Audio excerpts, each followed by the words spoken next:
Bom, eu queria chamar agora a escritora Silvia Helena Change, que interagiu muito com o Sr. José Luiz no GLAM, foi presidente do GLAM também. Queria chamá-la para ela fazer a sua fala.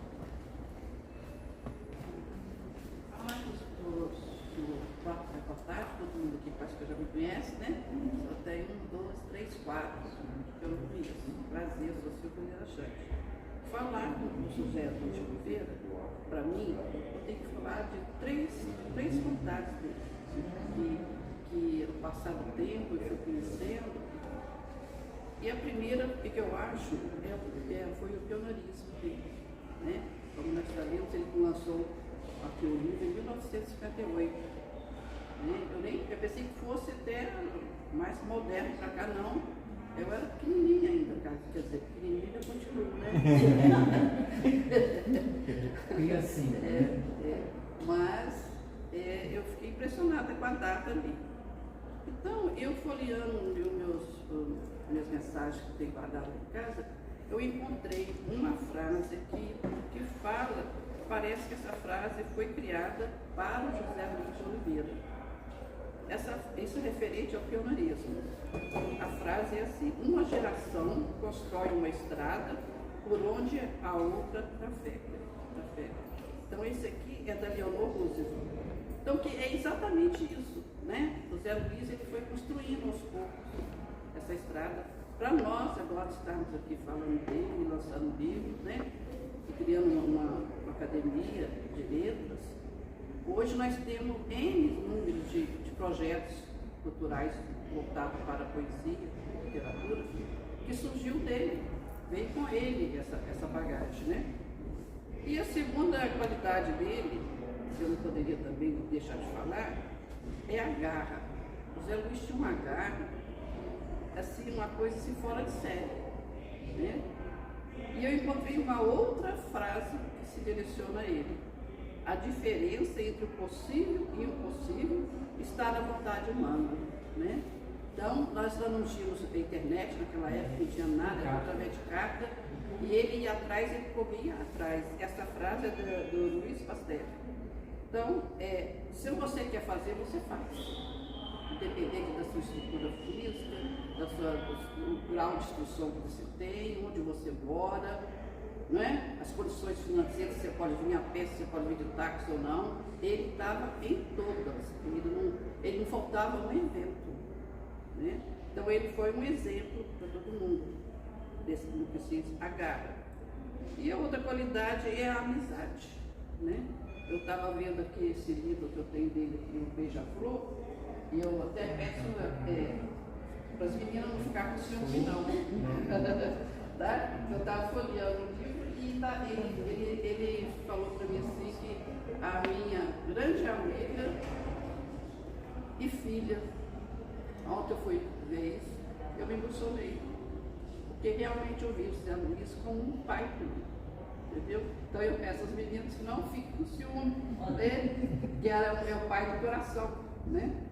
Então eu vi no mesmo livro o que se refere à amizade. Em vez de procurar um pensamento, no final do livro, ele faz um agradecimento a todos que patrocinaram esse livro dele, Beija-Flor. Eu contei 150 e poucas pessoas. Quando que hoje você faz um lançamento e as 150 pessoas participam, te ajudam a você fazer isso? É muito mais difícil, tem mais gente, né? Muito mais gente.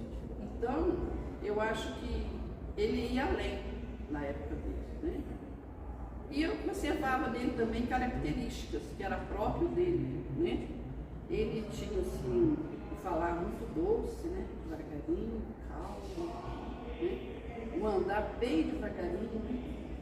Ele ia com a pastinha assim para andar, tinha pastinha preta, e com aquela pastinha preta ele ia caminhando volta redonda inteira.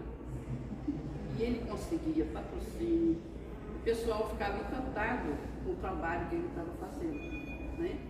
Então eu acho que isso aí era uma característica dele. Uma vez eu perguntei para ele assim, se feita outra coisa, paciência, ele tinha muita paciência. Às vezes ele falava assim, eu fiquei em tal lugar 3 horas sentado para poder conseguir um apoio cultural, uma coisa. Então ele tinha também muita paciência. E como que eu conheci ele, José Luiz? Eu lancei eu estava querendo lançar um livro infantil, Natal Cósmico, que é um conto que eu transformei em livro. Foi o primeiro livreto que eu fiz. E eu queria saber como é que eu fazia para transformar aquele conto em livro. Aí eu não sei como, acho que foi aqui pela biblioteca que chegou o endereço dele.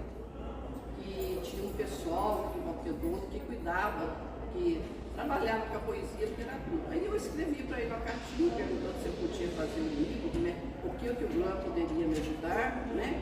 Como. E a resposta foi tão decepcionante, mas foi tão educada, tão carinhosa, sabe?